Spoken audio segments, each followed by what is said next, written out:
رمضان آیا رمضان آیا رمضان آیا رمضان آیا رمضان۔ علیہ السلام کی چاروں شہزادیوں میں سے سب سے بڑی شہزادی حضور سیدہ عالیہ طیبہ طاہرہ سیدتنا زینب صلی اللہ تعالی علی ابیہا و علیہا وبارک وسلم۔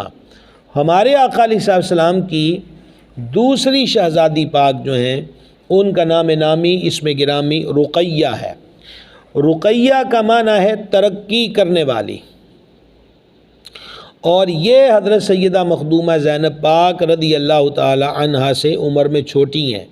ہمارے آقا علیہ الصلاۃ والتسلیم کے اعلان نبوت فرمانے سے 7 سال پہلے مکۃ المکرمہ میں آپ کی ولادت ہوئی، اور جب حضرت سیدہ طیبہ طاہرہ رقیہ صلی اللہ تعالی علی ابیہا و علیہ وبارک وسلم کی ولادت شریف ہوئی ہے، اس وقت حضور سید العالمین صلی اللہ تعالی علیہ وآلہ وسلم کی عمر مبارک 33 برس تھی۔ ہمارے آقا علیہ السلام کی ان صاحبزادی پاک کو صاحبۃ الہجرتین، یعنی کہ اللہ تبارک و تعالیٰ کے لیے اللہ تعالیٰ کی راہ میں 2 مرتبہ ہجرت فرمانے والی، یہ آپ کو صاحبۃ الہجرتین کہا جاتا ہے۔ جہاں تک آپ کے نکاح شریف کا معاملہ ہے تو آقا علیہ الصلاۃ والسلام نے ابھی اعلان نبوت نہیں فرمایا تھا کہ نکاح آپ نے جو ہے وہ حضرت سیدہ طیبہ طاہرہ رقیہ رضی اللہ تعالی عنہ کا عتبہ بن ابو لہب کے ساتھ کر دیا، لیکن یہ بات یاد رکھے کہ رخصتی بھی نہیں ہوئی تھی، یعنی وہ شہزادی پاک گھر سے وہاں تشریف نہیں لے گئی تھیں، یہ صرف نکاح تھا۔ اچھا، اب ابو لہب جو ہے وہ ہمارے آقا علیہ السلام کا چچا ہے، تو چچا کے بیٹے کے ساتھ نبی کریم علیہ السلام نے حضرت سیدہ کریمہ کا عقد مبارک فرما دیا۔ نبی رحمت شفیع امت صلی اللہ تعالیٰ علیہ وسلم نے اعلان نبوت کے 3 سال صفا پہاڑی پر کھڑے ہو کر قریش کو اسلام کی دعوت دی، اور کفر پر اڑے رہنے کی صورت میں انہیں عذاب الہی سے ڈرایا۔ اس وقت عتبہ کا والد ابو لہب بھی موجود تھا، کیونکہ سب قریش کو بلا کر حضور صلی اللہ علیہ وسلم نے یہ پیغام دیا تھا۔ تو ابو لہب نے آقا علیہ السلام کی زبان حق ترجمان سے پیغام حق سن کر قبول کرنے کی بجائے بک بک کی، اور آقا علیہ السلام سے کہا الہذا جمعتنا، کیا ہمیں اس لیے جمع کیا تھا جو پیغام ہمیں دیا جا رہا ہے؟ اور اس بد زبان نے اس وقت ہمارے حضور علیہ السلام کے لیے لفظ تباً استعمال کیا۔ اس کا معنی ہوتا ہے برباد ہونا، تباہ ہونا۔ یہ جو اس نے بکواس کی ہمارے آقا علیہ السلام کے لیے، تو ناموس رسالت، عظمت رسالت اور مقام رسالت وہ معاملہ ہے، اور اتنا اہم ترین معاملہ ہے کہ جا بجا قرآن اس پر گواہ ہے کہ جب بھی کسی بد باطن نے، بد زبان نے بد زبانی کی ہے شان رسالت اقدس میں، تو اللہ تعالیٰ نے اس کا جواب دیا۔ تو ابو لہب نے تباً کہا حضور صلی اللہ علیہ وسلم کے لیے، اللہ رب العزت نے پوری سورہ لہب نازل کر دی۔ مالک فرماتا ہے جل مجد الکریم، اعوذ باللہ من الشیطان الرجیم، تبت یدا ابی لہب و تب، تباہ ہو جائیں ابو لہب کے دونوں ہاتھ، اور وہ تباہ ہو ہی گیا۔ ما اغنى عنہ مالہ وما کسب، نہ تو ابو لہب کے مال نے اس کو فائدہ دیا، اور نہ ہی اس کا جو کسب ہے، کام جو ہے وہ اس کے کام آیا۔ سیصلی نارا ذات لہب، اللہ رب العزت ارشاد فرماتا ہے کہ اب وہ دھنستا ہے لپٹ مارتی ہوئی آگ میں۔ وامرأتہ، اور اس کی بیوی بھی، حمالۃ الحطب، کہ جو لکڑیوں کا گٹا سر پہ اٹھائے ہوئے، فی جیدہا حبل من مسد، اور اس کے گلے میں کھجور کی چھال کا رسہ۔ یعنی اس سے پہلی بات تو یہ معلوم ہوئی کہ شان رسالت، عظمت رسالت، ناموس رسالت معاذ اللہ یہ کوئی عام سا معاملہ نہیں ہے کہ جو چاہے اس پر زبان درازی کرے اور اس کو جواب نہ دیا جائے گا۔ یہ سنت الہیہ ہے کہ ہر گستاخ دریدہ دہن کو جواب دیا جائے۔ ابو لہب کی کیا اوقات تھی؟ اس نے صرف یہ جو لفظ کہہ دیے تباً، کیا حیثیت اس کی اور کیا حیثیت اس کے الفاظ کی؟ لیکن اللہ رب العزت نے جو فرمایا تبت یدا ابی لہب و تب، آپ خود اندازہ کریں کہ مالک کریم کے اس فرمان کا درجہ کیا ہے اور مقام کیا ہے۔ اور دوسرا پتہ چلا کہ گستاخ جو ہوتا ہے وہ تباہ ہوتا ہے، برباد ہوتا ہے۔ اور تیسری چیز یہ کہ عہدے اور روپے پیسے دھن دولت گستاخوں بے ادبوں کو وقتی طور پر تو سنبھالا دیتے ہیں، لیکن یہ دائمی سارے نہیں ہوتے، اینڈ ان کا جو ہے وہ بربادی ہے اور ذلت اور رسوائی ہے۔ اور اللہ تعالیٰ نے ابو لہب کے ساتھ ابو لہب کی جو بیوی ہے وَامْرَأَتُهُ، اس کا بھی رد کیا۔ اور یہ جو ارشاد فرمایا کہ حمالۃ الحطب، ارشاد فرمایا کہ لکڑیوں کا گٹا سر پہ اٹھائے ہوئے، تو یہ ابو لہب کی بیوی ام جمیل تھی، یہ بڑے امیر گھرانے سے تعلق رکھتی تھی۔ یہ خود سفر کر کے کانٹے دار شاخیں اکٹھا کر کے اور پھر ان کی گٹھڑی بنا کر گانٹھ بنا کر اس کو خود سر پہ رکھ کے لاتی تھی اور ان راہوں کے اندر بچھاتی تھی جہاں ہمارے آقا و مولا صلی اللہ تعالیٰ علیہ وسلم کا گزر ہوتا ہے۔ ایک امیر ترین عورت بغض اور اناد میں اس حد تک پہنچ گئی، آپ اندازہ کریں۔ ہم لوگ کب تک صرف غلامی کے دعوے اور عاشق ہونے کے نعرے کب تک کرتے رہیں گے؟ ہمیں بھی کوئی دینی خدمات کے معاملے میں وہ قدم بڑھانا چاہیے، کوئی تبلیغ دین کو، اشاعت دین کو ہم اپنی زندگیوں کا حصہ بنائیں۔ دشمن تو ہر وقت مخالفت دین میں کمر بستہ رہا اور کمر بستہ ہے، لیکن مسلمان کدھر کھڑے ہیں؟ مسلمان تبلیغ اسلامیہ، اشاعت اسلامیہ کے لیے کیا کردار ادا کرے؟ کتنی ہماری تعداد ہے؟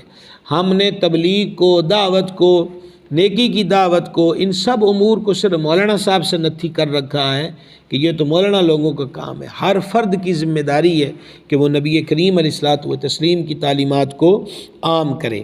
تو جب اللہ کریم نے یہ سورہ لہب کے اندر ابو لہب اور اس کی بیوی کی مذمت کی تو اب ان دونوں کا غصہ اور زیادہ بڑھ گیا۔ اب جب غصہ شدت اختیار کر گیا تو اب ابو لہب نے پہلا بار کیا۔ آپ کو بھولنا نہیں چاہیے کہ حضرت ابو العاص رضی اللہ تعالیٰ عنہ کو بھی کفار نے کہا تھا کہ حضور صلی اللہ علیہ وسلم کی شہزادی کو طلاق دے دو۔ اب یہی معاملہ یہاں پر ہو رہا ہے کہ ابو لہب نے اپنے بیٹے عتبہ سے کہا کہ اگر تم نے آگے حضور صلی اللہ علیہ وسلم کا ذاتی نام لیا، اگر اس کی بیٹی کو تم نے طلاق نہ دی تو تمہارے ساتھ میرا اٹھنا بیٹھنا میل جول سب حرام ہے، بالکل میں میل جول نہیں رکھوں گا۔ اللہ اکبر کبیرہ۔ اسی طرح اس کی بیوی ام جمیل نے بھی اپنے اس بیٹے کو کہا کہ کسی صورت بھی میں تمہارا اس کے ساتھ جو نباہ ہے اور جو شادی اور عقد ہے وہ برقرار نہیں رہنے دوں گی۔ چنانچہ عتبہ نے رخصتی سے پہلے ہی سرکار سیدہ طیبہ طاہرہ رقیہ رضی اللہ تعالیٰ عنہ کو طلاق دے ڈالی۔ گرامی قدر حضرات، یہ ان کے پہلے نکاح اور اس کے ساتھ ساتھ جو طلاق کا معاملہ ہے یہ آپ کے سامنے بیان ہو گیا۔ جب ابو لہب کے کہنے پر حضرت سیدہ کریمہ رضی اللہ تعالی عنہا کو عتبہ نے طلاق دے دی تو منصوبہ کیا تھا؟ یہی کہ حضور صلی اللہ علیہ وسلم کو تکلیف پہنچانی ہے۔ اللہ اکبر کبیرہ۔ تو علماء کرام نے نقل کیا کہ ابو لہب اور اس کی اس فیملی کی گھٹیا حرکت سرکار سیدنا امیر المومنین عثمان غنی ذو النورین رضی اللہ تعالیٰ عنہ کو ان کی ان گھٹیا حرکت پہ بڑا غصہ آیا، لہٰذا انہوں نے یعنی حضرت سیدنا عثمان غنی ذو النورین رضی اللہ تعالیٰ عنہ نے نبی کریم علیہ السلام کے دربار گوہربار میں حضرت سیدہ کریمہ مخدومہ طیبہ طاہرہ بنت مصطفیٰ رقیہ صلی اللہ تعالیٰ علی ابیہ وعلیہ وبارک وسلم کے لیے نکاح کا پیغام بھیجا، جسے نبی رحمت علیہ الصلوۃ والتسلیم نے بخوشی قبول فرمایا اور اپنی لخت جگر کا نکاح امیر المومنین سیدنا عثمان غنی ذو النورین رضی اللہ تعالیٰ عنہ سے کر دیا۔ اب ذرا اندازہ کریں، کافر تو تکلیف دینا چاہتے تھے ہمارے آقا علیہ الصلوۃ والتسلیم کو، لیکن امام اصبہانی نے دلائل النبوہ کے اندر لکھا ہے کہ جب سیدہ طیبہ طاہرہ رقیہ پاک حضرت عثمان غنی رضی اللہ تعالی عنہ کے گھر کی رونق ہوئی اور حضور صلی اللہ علیہ وسلم نے ان کے ساتھ ان کا عقد فرما دیا تو کفار قریش کو اس بات پہ بڑا دکھ ہوا اور وہ تکلیف انہیں اٹھانی پڑی کہ جس تکلیف کا ارادہ وہ قلب مصطفیٰ علیہ تحیۃ و ثناء کے بارے میں کر رہے تھے۔ جب یہ عقد مبارک ہوا ہے تو اس موقع پر حضرت عثمان غنی رضی اللہ تعالی عنہ کی خالہ حضرت سعدہ رضی اللہ تعالی عنہ نے اشعار کہے۔ یاد رہے کہ سب سے پہلے اسلام قبول کرنے کی دعوت حضرت سیدنا عثمان غنی رضی اللہ تعالیٰ عنہ کو آپ کی انہی خالہ نے دی تھی۔ تو خالہ کی باتوں سے متاثر ہو کر حضرت عثمان غنی رضی اللہ تعالیٰ عنہ امیر المومنین سیدنا ابو بکر صدیق رضی اللہ تعالیٰ عنہ کی خدمت میں حاضر ہوئے، اور سرکار صدیق اکبر عتیق اطہر نے ان کو مزید اسلام کی طرف ترغیب دلائی، اور نتیجہ کار یہ ہوا کہ حضرت عثمان غنی رضی اللہ تعالیٰ عنہ دامن حبیب سے وابستہ ہو گئے، اسلام کو قبول کیا اور شرف صحابیت سے بہرہ مند ہوئے۔ اس سے یہ معلوم ہوا کہ ہماری مائیں بہنیں بیٹیاں بھی دینی امور کی جو تبلیغ ہے اس معاملے کے اندر غفلت نہ کریں۔ یہاں پر ہم یہ دیکھتے ہیں کہ بعض گھروں کے اندر بدعقیدہ بہو آ جائے تو وہ پوری فیملی کے نظریات کو بدل دیتی ہے۔ ہم اہل سنت و جماعت کے گھروں کی بیٹیوں، ماؤں، بہنوں، بہوؤں کو بھی چاہیے کہ وہ جہاں بیاہ کر جاتی ہیں، بعض مدارس سے تعلیم پا کر جاتی ہیں، لیکن وہی یہی ہے کہ آر محسوس کرتی ہیں، یعنی لوگ گمراہی میں آر محسوس نہ کریں اور ہم حق بات میں آر محسوس کریں، یہ کون سی بات ہوئی؟ تو اسلام کی اشاعت میں اور فروغ میں جہاں مردوں کا بہت بڑا کردار ہے، وہاں پاک بیبیوں کی خدمات بھی ناقابل فراموش ہیں۔ تو حضرت سیدنا عثمان غنی رضی اللہ تعالیٰ عنہ کی خالہ جان نے اس موقع پر اشعار کہے۔ انہوں نے کہا حد اللہ عثمان بقول الی الہدی وارشدہ واللہ یہدی الی الحق، یعنی اللہ تعالیٰ نے میری نیکی کی دعوت سے عثمان کو ہدایت دی۔ یہ فخر ہے نا جناب، اور ایسے موقعوں پر بندے کو چاہ چڑھتے ہیں کہ دیکھو میری دعوت رنگ لائی، اللہ اکبر کبیرہ۔ اور فرماتی ہیں کہ وارشدہ واللہ یہدی الی الحق، اور اللہ پاک ہی حق کی ہدایت دیتا ہے۔ فتابع بالرعی السدید محمدا وکان برعی لا یصد عن الصدق، صلی اللہ تعالیٰ علیہ وآلہ وسلم۔ عثمان غنی نے پختہ رائے سے نبی کریم علیہ السلام کی پیروی کی، وہ ایسی رائے پر چلا جو سچائی سے نہیں روکتی۔ وَأَنْكَهُ الْمَبْعُوثُ بِالْحَقِّ بِنْتَهُ فَكَانَ كَبَدْرٍ مَا ضَجَ الشَّمْسَ فِي الْأُفُقِ، اور پھر وہ بیان کرتی ہیں کہ نبی کریم علیہ السلام نے وَأَنْكَحَهُ الْمَبْعُوثُ بِالْحَقِّ بِنْتَهُ، کہ نبی کریم علیہ السلام نے اپنی بیٹی، اپنی لخت جگر کا نکاح ان سے کر دیا، یعنی حضرت عثمان غنی رضی اللہ تعالیٰ عنہ سے۔ فَكَانَ كَبَدْرٍ مَا ضَجَ الشَّمْسَ فِي الْأُفُقِ، گویا عثمان 14ویں کا چاند تھا جو افق کے کنارے پہ سورج سے چمکتے ہوئے سورج سے جا ملا۔ سبحان اللہ، سبحان اللہ، کیا حسن ادب ہے کہ کہا کہ حضرت عثمان کیا تھے؟ فَكَانَ كَبَدْرٍ، یہ 14ویں کا چاند تھے، ما ضَجَ الشَّمْسَ فِي الْأُفُقِ، 14ویں کا چاند وہ آسمان کے کنارے میں چمکتے سورج سے جا ملا، یعنی انہوں نے بنت رسول اقدس علیہ الصلوۃ والتسلیم کو سورج سے تشبیہ دی۔ اور اس میں بھی کیا حسین رمز ہے کہ چاند بھی سورج سے ہی نور لیتا ہے، اسی سے روشن اور تاباں ہے۔ اور پھر حضرت عثمان غنی رضی اللہ تعالی عنہ کی خالہ جان فرماتی ہیں فدن لکا یا ابن الہاشمیین مہجتی وانت امین اللہ ارسلت للخلق، کہا اے رسول ہاشمی یعنی سید عالم علیہ السلام، آپ پر میری روح قربان ہو، آپ اللہ تعالیٰ کے امین ہیں جنہیں تمام مخلوق کی ہدایت کے لیے بھیجا گیا۔ گرامی قدر حضرات، حضور سیدہ کریمہ طیبہ طاہرہ رقیہ رضی اللہ تعالیٰ عنہا کے بارے میں محدثین نے نقل کیا ہے کہ آپ اسلام میں پہلی مہاجرہ یعنی ہجرت کرنے والی پاک بی بی ہیں۔ آپ نے 3 مرتبہ اللہ تبارک و تعالیٰ کی راہ میں ہجرت کی۔ اعلان نبوت کے 5ویں سال رجب شریف میں 11 مردوں اور 4 عورتوں نے حبشہ کی طرف ہجرت کی۔ اسلام میں یہ پہلی ہجرت تھی۔ اس ہجرت کے لیے سب سے پہلے حضرت سرکار سیدنا عثمان غنی و حضرت سیدہ کریمہ رقیہ رضی اللہ تعالی عنہما روانہ ہوئے۔ مروی ہے کہ جب ان 2 پاک ہستیوں نے ہجرت کا ارادہ کیا تو نبی کریم صلی اللہ علیہ وسلم نے حضرت عثمان غنی ذو النورین رضی اللہ تعالیٰ عنہ سے فرمایا کہ ہماری بیٹی رقیہ کو بھی ساتھ لے لو، میرا خیال ہے کہ تم میں سے ایک دوسرے پہ صبر کرے گا۔ پھر حضرت عثمان غنی رضی اللہ تعالیٰ عنہ کے چلے جانے کے بعد نبی کریم علیہ السلام نے حضرت سیدہ اسماء بنت ابی بکر رضی اللہ تعالیٰ عنہما کو ان کی خبر لانے کے لیے بھیجا۔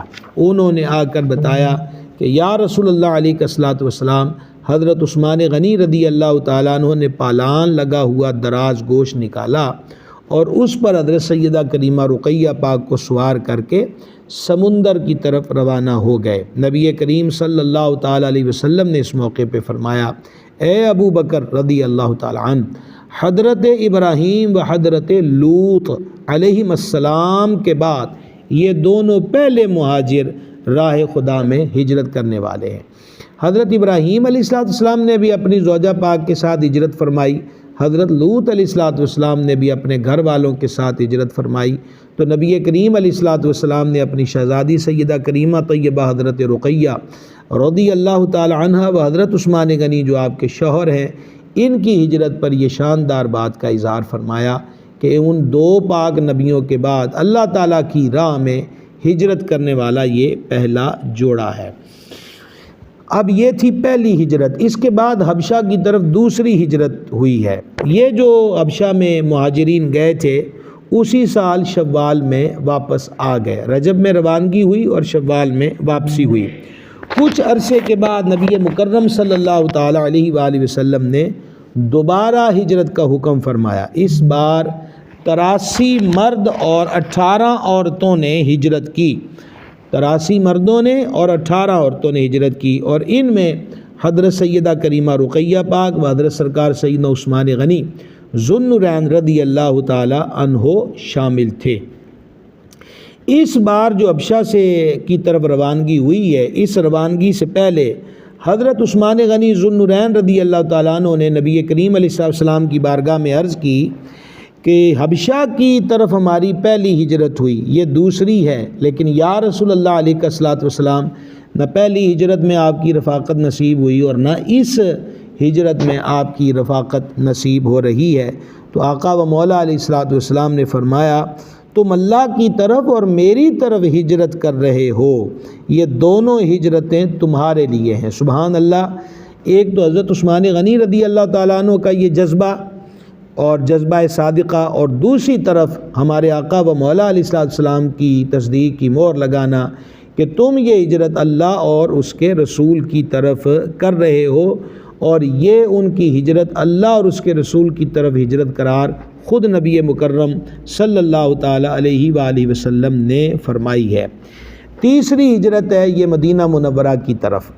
امام بخاری رحمہ اللہ نے نقل کیا کہ نبی کریم صلی اللہ تعالیٰ علیہ وسلم نے جب مکہ پاک سے مدینہ شریف کی طرف ہجرت کی تو اس کی خبر سن کر حبشہ گئے ہوئے بعض مہاجرین لوٹ آئے اور ہجرت کر کے بارگاہ رسالت اقدس میں حاضر ہوئے۔ ان میں سرکار سیدنا عثمان غنی اور ہمارے آقا علیہ السلام کی شہزادی سرکار ذو النورین کی زوجہ پاک حضرت رقیہ رضی اللہ تعالی عنہا بھی شامل تھیں۔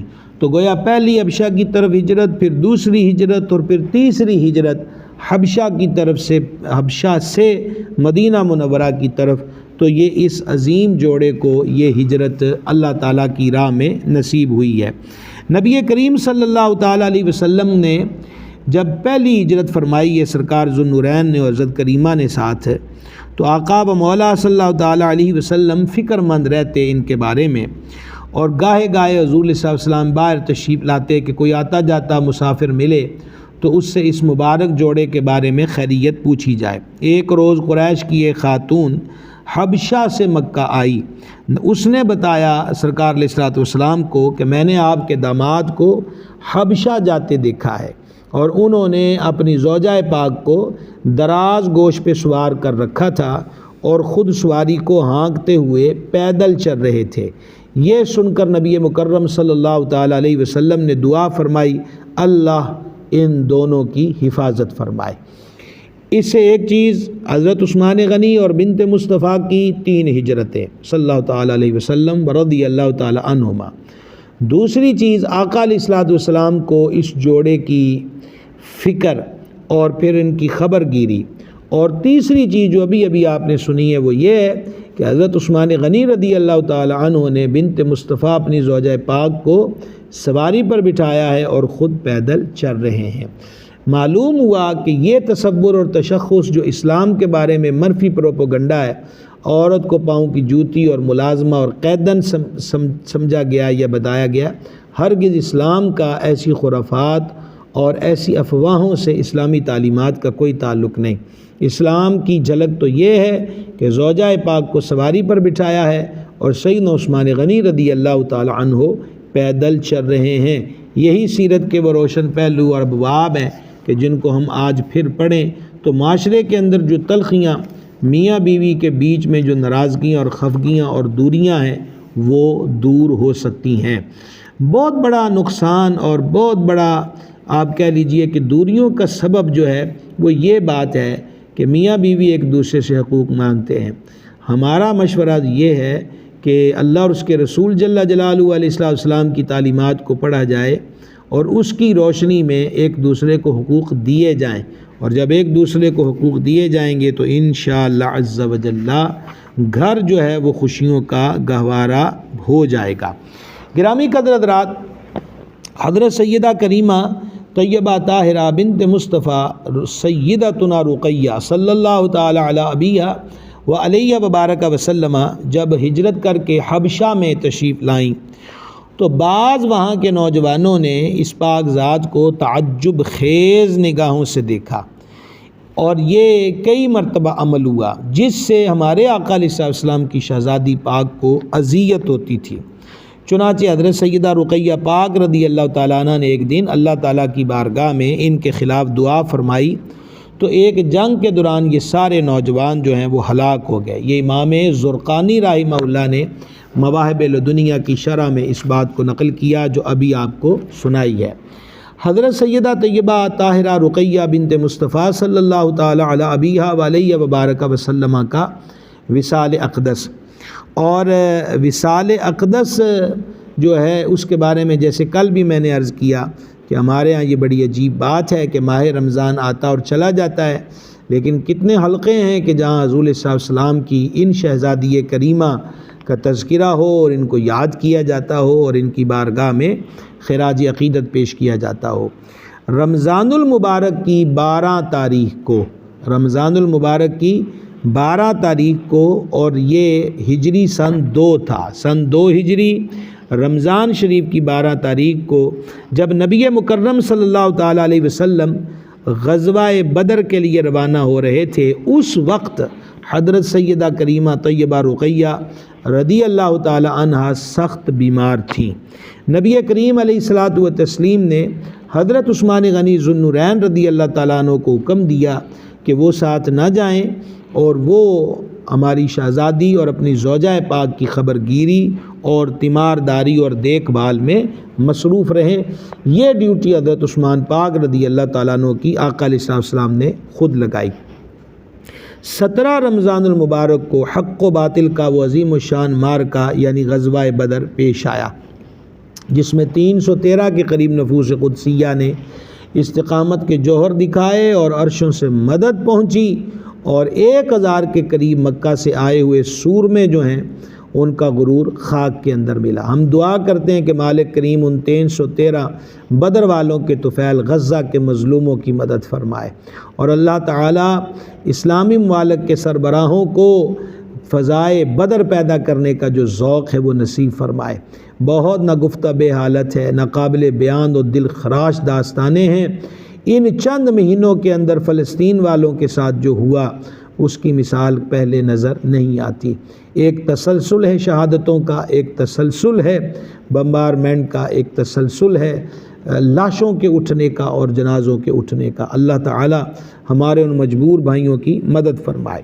بہرحال اللہ تعالیٰ نے 17 رمضان المبارک سن 2 ہجری کو جو معرکہ بدر پیش آیا اس میں آل حق کو رب العزت نے فتح سے کامران کیا۔ ابھی نبی مکرم صلی اللہ تعالیٰ علیہ وسلم بدر سے واپس تشریف نہ لائے تھے کہ رمضان المبارک کی 19 کو حضرت سیدہ کریمہ طیبہ طاہرہ بنت مصطفیٰ زوجہ حضرت عثمان غنی باحیا سیدہ رقیہ صلی اللہ تعالی علی ابیہا و علیہا وبارک وسلم کا وصال ہو گیا۔ جب حضرت سیدہ پاک کا وصال ہوا ہے تو اس وقت آپ کی عمر مبارک 20 سال تھی۔ آپ کو چاشت کے وقت بقیع شریف میں مزار شریف میں اتارا گیا۔ تدفین سے فارغ ہو کر ابھی لوگوں نے ہاتھوں سے مٹی بھی نہ جھاڑی تھی کہ حضرت زید بن حارثہ کو حضور علیہ السلام نے مدینہ پاک روانہ کیا تھا کہ وہ جا کر اہل مدینہ کو اس فتح کی خوشخبری سنائیں۔ تو ابھی ادھر تدفین ہوئی ہے، لیکن تدفین کے آثار جو گرد اور مٹی ہاتھوں پر ہے وہ بھی اتری نہیں تھی کہ حضرت زید بن حارثہ رضی اللہ تعالیٰ عنہ مدینہ پاک پہنچے اور اہل مدینہ کو غزوہ بدر میں عظیم الشان فتح کی خوشخبری سنائی۔ تو گویا یہ 19 رمضان المبارک کو ہمارے آقا و مولا علیہ السلام کی صاحبزادی پاک اور یہ دوسری صاحبزادی معظمہ سیدہ رقیہ رضی اللہ تعالی عنہا ہیں جن کا وصال زاری ہوا 19 رمضان المبارک سن 2 ہجری، جس دن بدر کی فتح کی خبر مدینہ پاک میں پہنچی وہی دن حضرت سیدہ کریمہ کے مزار مبارک میں رونق افروز ہونے کا تھا۔ آپ سے جو اولاد کا سلسلہ ہے اس کے ضمن میں صاحبان کتب سیر نے اس بات کو بیان کیا ہے، جیسے طبقات ابن سعد میں ہے کہ آپ کے ایک بیٹے کی ولادت ہوئی جن کا نام عبداللہ رکھا گیا۔ حضور علیہ السلام نے فرمایا اللہ تعالیٰ کے پسندیدہ ناموں میں سے عبداللہ اور عبد الرحمن ہے، تو ان کا نام عبداللہ رکھا گیا۔ ان ہی کی نسبت سے امیر المومنین سیدنا عثمان غنی ذو النورین رضی اللہ تعالی عنہ نے اپنی کنیت ابو عبداللہ رکھی۔ تو حضرت عثمان غنی کی کنیت ابو عبداللہ جو ہے وہ آپ کے یہ صاحبزادے جو ہمارے آقا صلی اللہ تعالی علیہ وآلہ وسلم وسلم کے نواسے ہیں، ان کا نام عبداللہ، اس نسبت سے عثمان پاک کو ابو عبداللہ کہا جاتا ہے۔ 4 ہجری میں حضرت سیدنا عبداللہ ہمارے آقا علیہ السلام کے نواسے، پہلے نواسے جن کا ذکر ہوا سیدہ کریمہ زینب پاک سے ان کا نام علی تھا، اور یہ جو نواسے پاک ہیں ان کا نام عبداللہ ہے۔ ان کی عمر مبارک تقریباً 6 سال ہوئی، یہ 4 ہجری میں۔ ایک مرغ نے ان کی مبارک آنکھ میں ٹھونک ماری جس کی وجہ سے کچھ عرصہ آپ بیمار رہے اور پھر ان کا وصال ہو گیا۔ ان کے وصال کے وقت نبی مکرم صلی اللہ تعالی علیہ وسلم نے ان کو اپنی گود مبارک میں لیا اور فرمایا بے شک اللہ تعالیٰ اپنے رحم کرنے والے بندوں پر ہی رحم فرماتا ہے۔ اب یہاں ایک اور چیز قابل توجہ ہے، وہ یہ ہے کہ چونکہ حضرت عثمان غنی رضی اللہ تعالیٰ عنہ ہمارے آقا علیہ السلام کے داماد ہیں، سیدہ طیبہ طاہرہ رقیہ پاک بیمار ہیں اور ان کی تیمارداری آقا علیہ السلام نے فرما دیکھ بھال تم کرو گے، تو اللہ تعالیٰ نے بدر میں فتح عطا فرمائی اور حضرت عثمان پاک اس خدمت کی وجہ سے بدر میں شریک نہیں ہوئے۔ تو جان عالم بہار عالم صلی اللہ تعالی وسلم نے حضرت عثمان پاک سے فرمایا، یہ صحیح بخاری میں ہے کہ ان لک اجر رجل ممن شاہد بدرا وسہمہ، بے شک تمہیں غزوہ بدر میں شرکت کرنے والے کی مثل اجر بھی ملے گا اور مال غنیمت میں حصہ بھی دیا جائے گا۔ یعنی بدر میں شریک نہیں ہوئے لیکن بدر والوں کا اجر، اور بدر والوں کا اجر کو تھوڑا سا نہیں ہے، بدری صحابہ علیہم رضوان کا رتبہ بہت بلند و بالا ہے اور بدری صحابہ کا اسٹیٹس ہمیشہ بحال رہا، اور خلفائے راشدین مہدیین نے اپنے اپنے ادوار کے اندر بدری صحابہ علیہم رضوان کو تمام امور میں اہمیت اور فوقیت دی۔ ان کے لیے الگ نشستگاہیں ہوتی تھیں، یہ ہر معاملے میں مقدم ہوتے تھے کہ بدر کی شرکت والے بہت شان کے حامل ہیں۔ حضرت ذو النورین رضی اللہ تعالی عنہ بدر میں شریک نہیں ہوئے لیکن جان عالم علیہ السلام نے فرمایا ان لک اجر رجل ممن شاہد بدرا، اے پیارے عثمان رضی اللہ تعالی عنہ جو بدر میں شریک ہونے والوں کو اجر ملا ہے، اللہ تمہیں بھی وہ اجر عطا فرمائے گا، تمہارے لیے بھی وہ اجر ہے، اور نہ صرف اجر ہے بلکہ وسہمہ، اور اس میں جو غمال غنیمت ہے اس کا حصہ بھی دیا جائے گا۔ یہ ہے ہمارے آقا علیہ السلام کا اختیار جو اللہ تعالیٰ نے اپنے محبوب کو تکوینی امور میں بھی مختار بنایا اور تشریعی امور میں بھی مختار بنایا۔ اور اس کی تفصیل آپ نے پڑھنی ہو تو پھر 14ویں صدی کے عظیم مجدد اور متبحر عاشق رسول سرکار سیدی اشاہ امام احمد رضا قادری محدث بریلوی قدس سرہ العزیز کی عظیم الشان کتاب الامن والعلا کا مطالعہ کیجئے، انشاءاللہ تعالی گلستان عقیدت میں اپنے آپ کو پائیں گے، مشام دماغ معطر ہوگا، دل و جاں سید عالم علیہ الصلوۃ والتسلیم کے اختیارات کو تسلیم کرتے ہوئے اور مزید جو عقیدت کی گردن ہے وہ اس بارگاہ میں خم ہوتی ہوئی محسوس ہوگی۔ الامن والعلا اس کا مطالعہ ضرور کیجئے گا۔